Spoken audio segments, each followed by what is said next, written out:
साथियों नमस्कार। दिव्यांगम YouTube channel से एक बार फिर मैं विष्णुकांत मिश्र आप सभी का स्वागत करता हूं। और दिव्यांगम, आप जानते हैं कि दिव्यांगम हमेशा दिव्यांगों के सरोकारों को समर्पित रहा है। और दिव्यांगों को जब सरोकारों से समर्पित रहते हैं तो हमें दिव्यांगों से जुड़ी गतिविधियों के लिए कई प्रांतों में जाना पड़ता है, कई बड़े शहरों में जाना पड़ता है। बस हमारा एकमात्र उद्देश्य होता है दिव्यांगों के सरोकारों को जीवंत रूप से आपके सामने समर्पित करते हैं।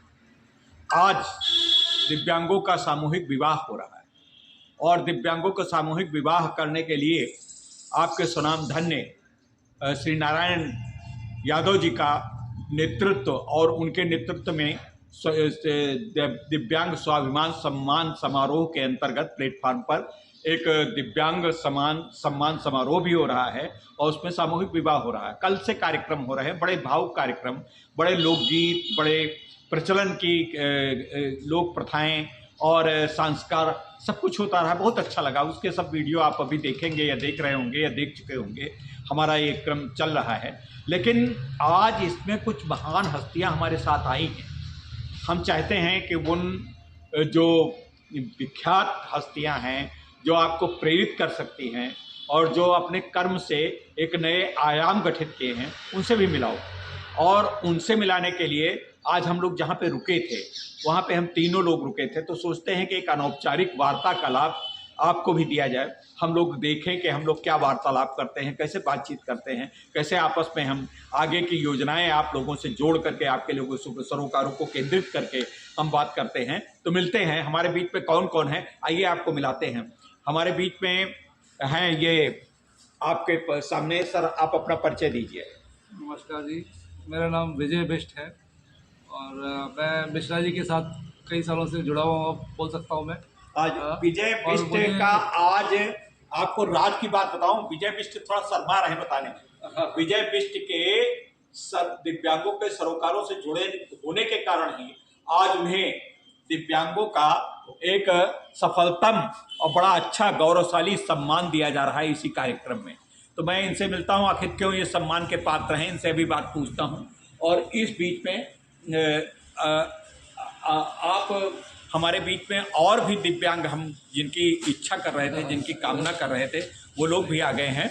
हम उनसे भी बात करेंगे और उन लोगों से जब बात करेंगे तो हमारे बीच में हम हर हर महादेव, हमारे बीच में ये लोग आ गए हैं, इन सबकी बात कराएंगे।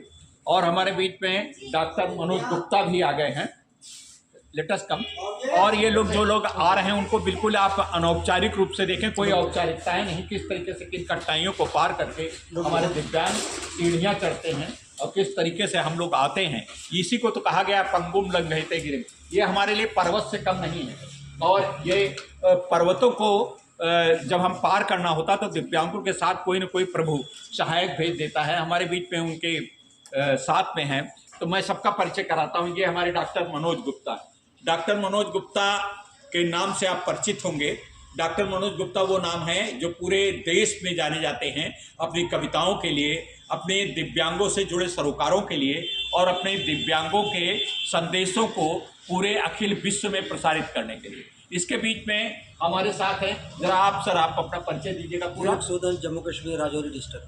आपके जम्मू कश्मीर राजौरी डिस्ट्रिक्ट, जो जम्मू कश्मीर कभी आग में जलता रहता था, जहाँ पे कभी आपको दंगों के अलावा कोई समाचार नहीं मिलते थे, जहाँ पे कभी आपको आतंकवादी गतिविधियों का केंद्र था, आज जम्मू कश्मीर एक पूरे विश्व का आकर्षण और पर्यटन का केंद्र बन गया है। वहाँ से आज पूरा जम्मू कश्मीर आतंक से करीब करीब मुक्त हो चुका है। बीच बीच में कभी कभी गतिविधियां हो जाती हैं, लेकिन वो भी दूसरे देश के, हमारे पड़ोसी देश के कारण हो जाती हैं। तो मैं इनसे मिलाऊंगा। और बेटा आपका क्या नाम है? साक्षी। साक्षी जी हैं। साक्षी जी, साक्षी जी इनकी जीवन साथी हैं और साक्षी जी का आप मृदुल मुस्कान आप देख रहे हैं और ये मृदुल मुस्कान कहती है कि अपने जीवन साथी के साथ भी इसी प्रकार से हम मुस्कान चारों तरफ बिखेरते रहते हैं और इसी मुस्कान की हम अभिलाषा करते हैं सभी दिव्यांगों के सहयोगियों से, सभी दिव्यांगों की धर्मपत्नियों से भी। और हमारे बीच में हैं, आप परिचय दीजिए सर। नमस्कार, मेरा नाम तेजपाल यादव है। मैं हूँ दिल्ली से। मैं व्हीलचेयर क्रिकेट और रेक्टिफाइड स्कूटी से ऑल ओवर इंडिया राइडिंग करते हैं। तो आप भी सर आ जाइए, इधर आ जाइए। और खड़े हो ही रहे हो जाइए अब। यहाँ पे मित्रों, चूंकि कुर्सियों की बड़ी लड़ाई पूरे देश में है, लेकिन यहाँ पे कुर्सियाँ नहीं हैं। और यहाँ पे खड़े होने की बात आती है तो ये अपने आप स्वतः खड़े खड़े, ये कोई राजनीति में किसी प्रत्याशी के रूप में नहीं खड़े हैं, लेकिन दिव्यांगों की बात को, चूंकि स्वयं दिव्यांग हैं और इनका भी परिचय हम आपको देते हैं। बड़ी देर से हम लोग बात कर रहे थे, आप अपना परिचय बताइए सर। मेरा नाम संदीप है, मैं दिल्ली से हूँ। मैं पैरा स्विमिंग करता हूँ, पैरा राइडर्स हूँ और पैरा फैशन शो करता हूँ। और मैं लेडी श्री राम कॉलेज में कार्यरत हूँ, जूनियर असिस्टेंट। तो ये मित्रों हमारा ये एक परिचय था। ये परिचय आप देख रहे हैं कि देश के विभिन्न भागों से जुड़ी हस्तियों से आपका मिलाने का हमने वादा किया था और वो मैं किसी न किसी रूप में पूरा कर रहा हूँ।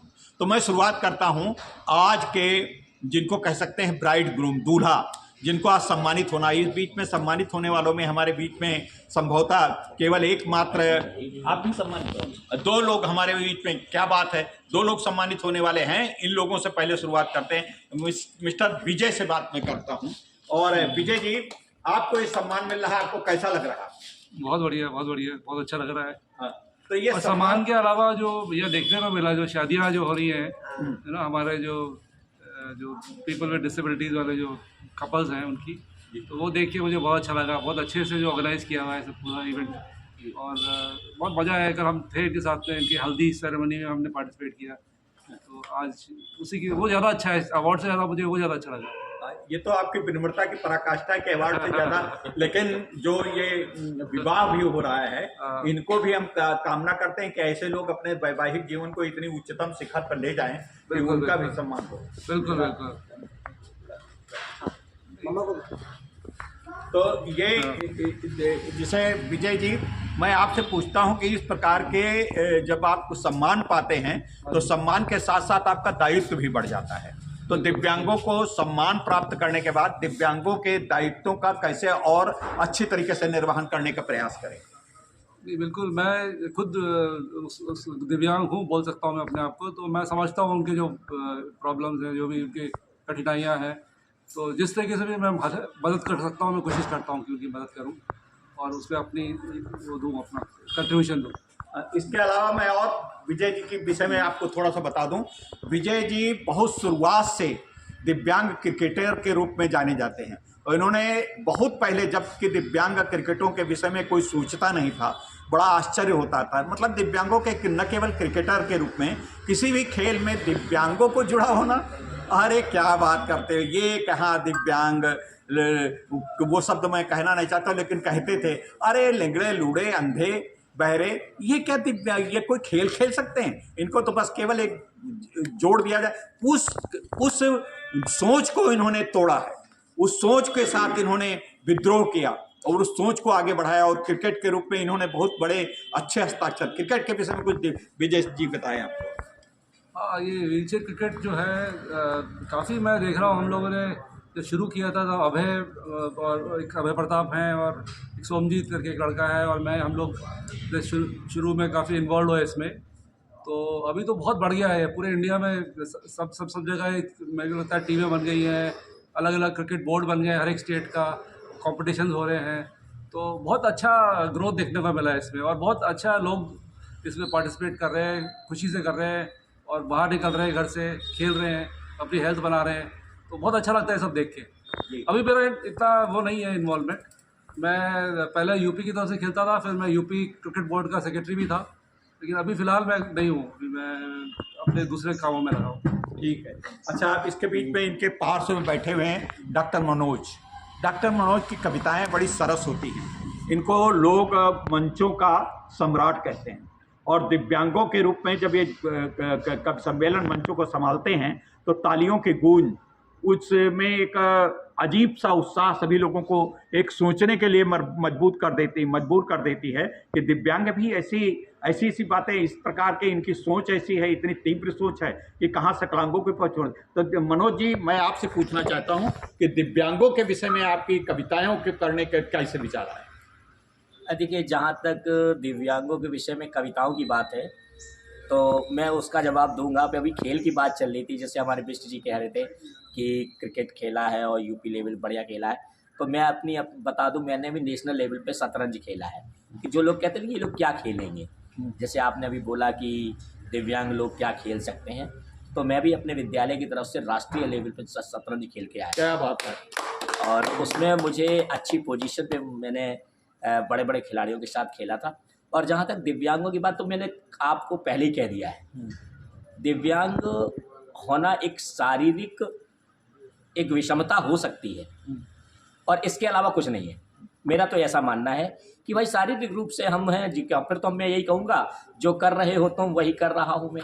जरा स्वर से आप गुनगुना दीजिए हमारे मतलब दर्शकों के लिए। जिंदगी ने जिंदगी को पहचान लिया साहब, और हर हाल में जीने का हुनर जान लिया साहब, और जो कर रहे हो तुम वही कर रहा हूँ मैं। फिर कैसे तुमने मुझे बेचारा मान लिया साहब? कैसे बेचारा मान लिया? तो दिव्यांग तो एक शब्द की विद्रूपता है, मैं तो यही कहूँगा। और जहाँ तक कविताओं का संबंध है कि दिव्यांगों के लिए कविता करना, तो देखिए दुनिया में आज हर व्यक्ति अपने समाज के लिए काम कर रहा है। तो मैं भी समझता हूँ कि पत्नी के प्रति मेरा प्रेम बाद में है। क्या बात है। पहले मैं अपने दिव्यांग भाइयों से प्रेम करता हूँ। देखिए भाई, जम्मू कश्मीर में से आए हैं हमारे भैया, हमसे जम्मू में भी मिले थे आके, है ना। तो ये मेरा प्रथम प्यार है और घर में मेरी पत्नी जो है मेरा दूसरा प्यार है। इससे बड़े शब्द में और दिव्यांगों के प्रति समर्पण का मैं नहीं देता। हमारे बीच में खड़े हुए हैं और दिल्ली, भारत की राजधानी दिल्ली से आए हुए हैं। मैं और स्विमिंग और किस चीज़ में अभी आपको बताएंगे। आपको कैसा लगता है, दिल्ली की राजधानी से आप आए हैं, आपको विविध प्रांतों के दिव्यांगों से मिलने का कभी कभी अवसर मिलता होगा, वहाँ छात्र हैं, आप इतना समर्पित होकर करते हैं, तो आपको दिव्यांगों के विषय में आपकी अनुभूतियाँ क्या हैं, जरा कुछ बताइए। दिव्यांगों से मिलके मतलब ऐसा लगता है, नॉर्मल लोग से जब मिलते हैं ना, कहीं भी जाते हैं पार्टिसिपेशन, लेकिन जब दिव्यांगों से मिलके साथ में आते हैं तो अपना दुख भी कम लगने लगता है। क्या बात है कि अब उनको देखते ना, यार ये तो इतना कर सकते हैं और मैं बिल्कुल फिट हूँ एक पैर से, लेकिन ये इतना कर रहे हैं तो मैं इनसे ज़्यादा करूँ। तो मतलब दिल में इतना खुशी होती है ना देख के कि पूछो ही मत, कि हमारे दिव्यांग भाई कहाँ से कहाँ कैसे भी। कई बार मैं देखता हूँ ट्रेन में व्हील चेयर यूजर्स जाते हैं, तो देख के ना मैंने दिन में ऐसा कि कितनी हिम्मत से लोग आए हैं। क्या बात। बहुत ही मतलब ऐसा लगता है कि देखो इतने, तो ये सर आए जैसे जम्मू कश्मीर से, अब इतने घंटे का इन्होंने बोला कि मैं इतने घंटे, मैंने सर हम तो दिल्ली से 8 घंटे में पहुँच गए, आप कह रहे, और ये देखो व्हील चेयर यूजर्स। तो मैं इनके हौसले को सलाम करता हूँ। इनका हौसला प्रतिबिंब है हाँ। दिव्यांगों के अंदर के सभी दिव्यांगों के समेकित हौसले का, और सभी दिव्यांगों के अंदर जो एक करेज होती है, दैट रिफ्लेक्ट इनके इस कृतित्व से, हम सबके कृतित्व से, इनके उनके इनके मेरे सबके। और इस सबके के अंतर्गत जब इनकी धर्मपत्नी जी साथ में हो, इनका बच्चा साथ में हो, लगभग हम सभी की धर्मपत्नियां हमारे साथ हैं, और उस समय जब ये आए हैं कितने हौसले से इनकी पत्नी को मैं देख रहा हूं, और इसको बड़ा आशीर्वाद देता हूं, ब्लेसिंग करता हूं। हमारा दिव्यांग समाज के लिए अनुकरणीय उदाहरण है। जब आप इनके साथ जीवन साथी हैं तो आपको कभी ऐसा लगा कि इनके साथ समाज में कभी भी आपको अवरोधों को या किसी प्रकार की प्रतिकूल प्रतिक्रियाओं को सामना करना पड़ता हो? नहीं, इनके साथ तो अच्छा लगता है। ये ऐसे भी हैं, ईश्वर से ये प्रार्थना है कि साथ रहें, ठीक रहें, बस जैसे हैं ऐसे ही रहें, कोई ज़्यादा नहीं इच्छा मेरी। समाज में कोई आपके परिवार में कोई नहीं ऐसा। आप लोग एक ही सब कास्ट support से हैं कि अलग अलग कास्ट से? अलग कास्ट है। अलग कास्ट से हैं। घर वाले सपोर्ट करते हैं। घर वाले सपोर्ट करते हैं, दोनों पक्षों के घर जी वाले। जी बिल्कुल। अच्छा, आप क्या कर रही हैं? घर पे हाउस वाइफ हैं खाली की, कि कुछ जॉब कर रही हैं? नहीं है, मैं MA BEd हूँ, लेकिन फिर इनका एक्सीडेंट हो गया था, उसके बाद जॉब के लिए नहीं कर पाई। अच्छा, आपका जो पूरा परिचय आप बताएं हमारे दर्शकों को। मैं जैसे पहले बता चुका हूँ, तिलक राज सूदान, जम्मू कश्मीर रजौरी से हूँ। मैं प्रोफेशनली जो है अध्यापक हूँ। तो मेरा 2011 में कार एक्सीडेंट घटना हो गई। मैं और मेरे अपने मित्रगणों के साथ कहीं शादी विवाह समारोह में जा रहा था। तो उसके बाद मेरा D2 लेवल जो है, D2 से D4 कंप्लीट इंजरी हो गई। हमारा जम्मू कश्मीर आप जैसे 2019 के बाद तो आज़ाद हुए, लेकिन क्या बात है, 2019 के बाद हाँ, 2019 के बाद तो हम सही आज़ाद हुए हैं। अब घर घर तिरंगा है, तो राष्ट्रवादी तो मैं पहले से ही था, बहुत बढ़िया। तो राष्ट्र के प्रति समर्पित तो थे ही, लेकिन ये था कि उससे पहले इतना स्पाइनल कॉर्ड के बारे में या रीढ़ की हड्डी के दिव्यांगता के बारे में तो पता ही नहीं। इतना समावेशन नहीं था कि लोगों पता से ही नहीं। दूसरे से देश दूसरे प्रांतों से जुड़ सके, दूसरे हाँ, शहरों पता से। ही नहीं है। मतलब कि जो घर में है दिव्यांग विषय मैंने पढ़ा जब मैं खुद दिव्यांग हुआ कि भाई दिव्यांग कहाँ से कहाँ तक पहुँचे, क्योंकि पहले जिस चीज़ को आप भोगी नहीं हो आप समझ नहीं सकते। मैं अपने विषय से अलग एक बात करता हूँ, 1-2 कार्यक्रम हमने वहीं अटेंड किए, इधर तो तकरीबन लोग जागृत हैं। जम्मू कश्मीर की बात बताता हूँ कि वो लोग ऐसा ट्रीट करते हैं कि ये बंदा हमारे समाज से अछूत है, अभी भी अछूत है, क्योंकि लोगों को पता ही नहीं है। बेचारा बना के, जैसे इनकी कविता मैं जम्मू सुन के मेरे तो अश्रु निकल आए मनोज भैया की। ये कुछ भी कहना, बेचारा मत कहना, इनके अंतिम वर्ड शब्द मुझे याद हैं अभी तक। तो मनोज भैया का सुना मैंने। तो बाकी मेरा 2011 के बाद एक्सीडेंट हुआ, फिर मैं 2-2.5 साल जैसे कीड़े मकोड़ू विष्ठा का कीड़ा होता है उसी तरह तड़पता रहा, बेड सोर हो गया। धर्मपत्नी मेरी पढ़ी लिखी थी, हम दोनों कोशिश कर रहे थे कि दोनों सेटल हो जाएं, परिवार बढ़ेगा, लेकिन मेरे कारण इनको सब कुछ छोड़ना पड़ गया। बीएड तो इन्होंने मेरे पहले ही कर ली थी एक्सीडेंट के बाद। एमए इन्होंने मुझे व्हीलचेयर पे रख के की। क्या बात है। मैं हॉस्पिटल पे बेड के ऊपर था, ये नीचे बैठ के किताबें पढ़ती थी। तो डॉक्टर भी हमें बोलता था इनको कोने वाला बेड दे दो ताकि इनकी धर्मपत्नी पढ़ती हैं, इनको डिस्टर्बेंस हो। तो हर लोग अब जब समाज में निकलते हैं तो फिर करते करते लास्ट पे एक चीज़ का नाम मैं ज़रूर लूँगा, वो भी मेरा दिव्यांग मेंटर है, मेरे उस्ताद, जो भी बोलिए भगवान है जी। कौन दिल्ली में जब मैं एडमिट हुआ तो मनोज डावर जी लाजपत नगर से हैं। तो वो हॉस्पिटल में आए तो व्हीलचेयर लेके आए, मुझे कहते हैं उठ खड़ा हो। क्या पता मन से मैंने उनको कितना कुछ कहा हो तब बुरा। मैंने कहा एक तो मुझे 4 आदमी उठा के बिठाते हैं, क्या मैं बैठ सकता हूँ व्हीलचेयर पे? ये बंदा कैसे चल रहा है, इसको इतनी प्रॉब्लम नहीं है। सेम प्रॉब्लम वाले थे हम। लेकिन जब उनको मैंने गाड़ी चलाते देखा तो अब उन्हीं के आशीर्वाद से आज मैं 8000 किलोमीटर गाड़ी चला चुका हूँ। राजौरी से जम्मू 150 किलोमीटर गाड़ी। अच्छा, आप गाड़ी ड्राइव करके आए स्वयं की गाड़ी से? ड्राइव करता हूँ। आप गाड़ी आप भी जम्मू से ही है? हाँ, ये राजौरी, हम दोनों एक ही डिस्ट्रिक्ट से। डिस्ट्रिक्ट राजौरी। मतलब लव मैच है। यही समझिए। मतलब मेरी तरीके बीमार बहुत से लोग हैं। हाँ बहुत सारे। अच्छा, तुम्हारा नाम क्या बेटा है? ओम जी सुधर। ये ओम जी शुक्र। ओम जी शुक्र। आप बेटे हैं और आपको मतलब आपको क्या इनके नाम को ऊंचा शीर्ष पे स्थापित करने का प्रयास करना होगा। जी। आपसे हम ये वादा चाहते हैं पूरे देश के सामने, पूरे विश्व के सामने, इनका नाम शीर्ष पर ले जाने के लिए पूरा कृतसंकल्प होकर के पढ़ोगे और आगे बढ़ोगे। ओम जी, तुम्हें कैसा लगता है कि जब तुम्हारे पिताजी, तुम्हारे पापा व्हील चेयर पे होते हैं?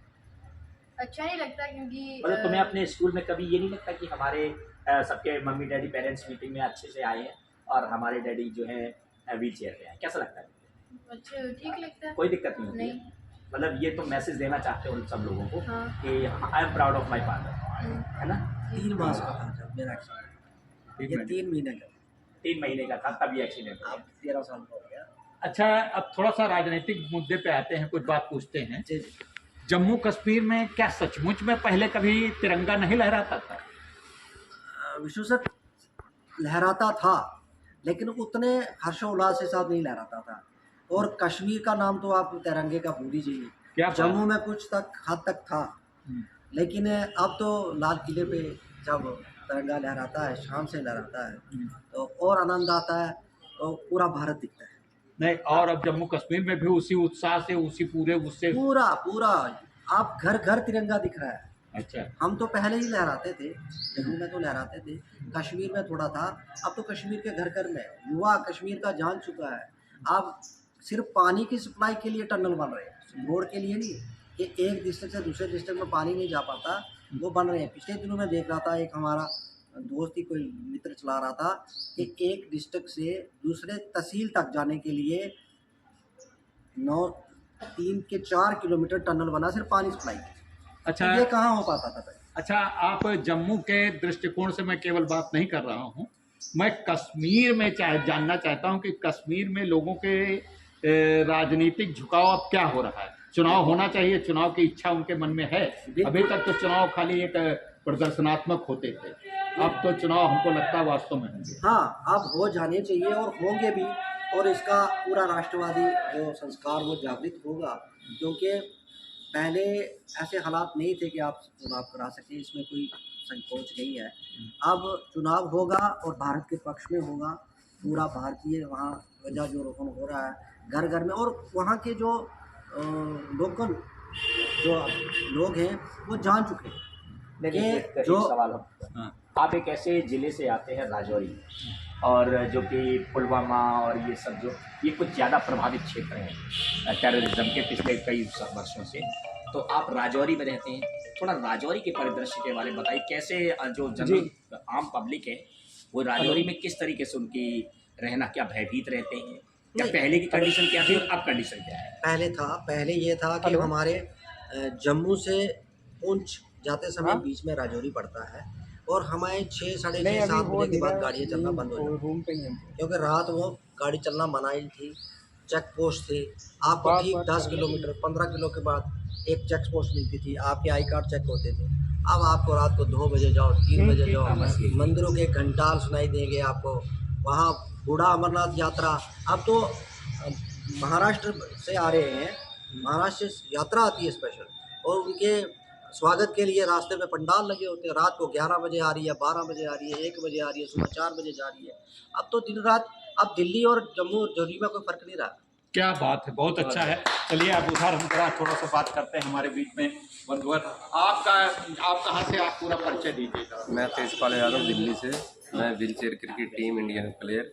अच्छा, और दिल्ली व्हील चेयर क्रिकेट का वाइस टीम में आपके बहुत लोग, 2 लोग साथ हो गए। साथ। और बाकी मैं पैरा स्विमिंग, बैडमिंटन और लॉन्ग टेनिस दिल्ली प्रेजेंट करता हूँ।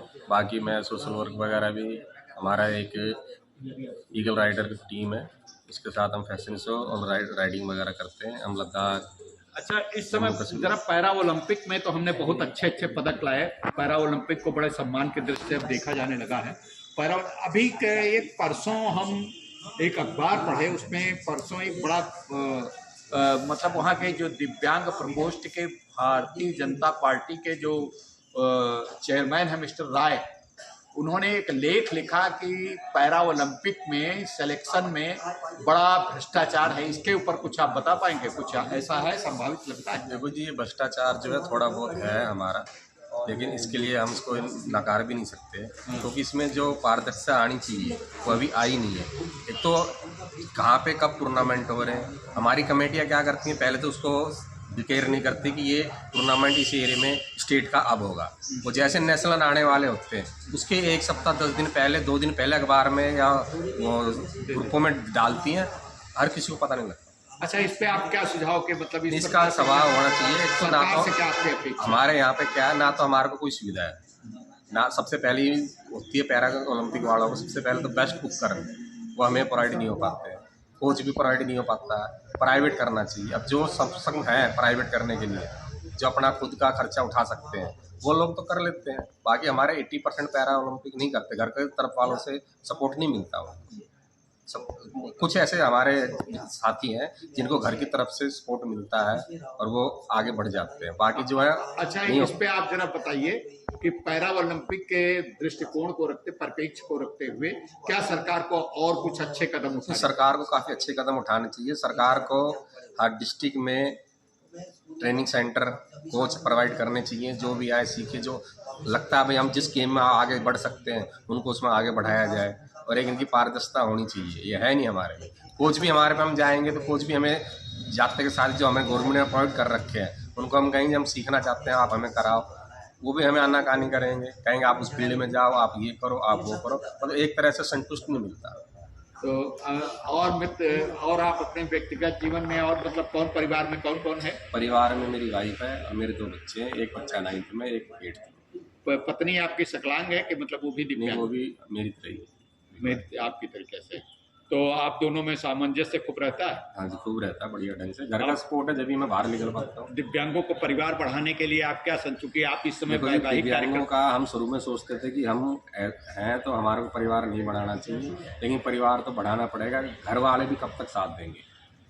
एक परिवार अपना खुद का ही आगे बढ़ पाता है। घर वाले भी भाई हैं, बहन है, वो कुछ समय तक साथ देते हैं, बाद में नहीं देते। तो मित्रों, ये हमारा अनौपचारिक एक बातचीत, एक संवाद कार्यक्रम था और इस संवाद कार्यक्रम में हमने आपको विविध प्रांतों से, जम्मू से, लखनऊ से, कानपुर से और दिल्ली से लोगों से मिलाया, और दिल्ली और सभी लोगों के विविध क्षेत्रों से, जहां साहित्य के क्षेत्र से डॉक्टर मनोज को मिलाया, वहां आपको क्रिकेट क्षेत्र से, खिलाड़ियों के क्षेत्र से भी परिचय कराया, वहां जम्मू से आए हुए व्यक्ति से आपको मिलाया। तो इस प्रकार से हम विविध क्षेत्रों में बहुत अच्छे हस्ताक्षर स्थापित कर रहे हैं आगे बढ़ने की दिशा में। तो मित्रों, बस आज का कार्यक्रम यहीं तक, फिर कभी मिलेंगे। अभी इस कार्यक्रम से जुड़े होने के कारण कई पार्ट में वीडियो बन रहे हैं, हम आगे आपको समर्पित करेंगे। ये वीडियो संभवतः हम आज शाम तक इसको अपलोड करेंगे, तब तक देखें। और शेष वीडियो हमारे कैमरे पे हैं, तो वो घर पे लैपटॉप पे जाने के बाद ही उनका एडिट करने के बाद हम प्रस्तुत करेंगे। देखते रहिए हमारा दिव्यांगम यूट्यूब चैनल।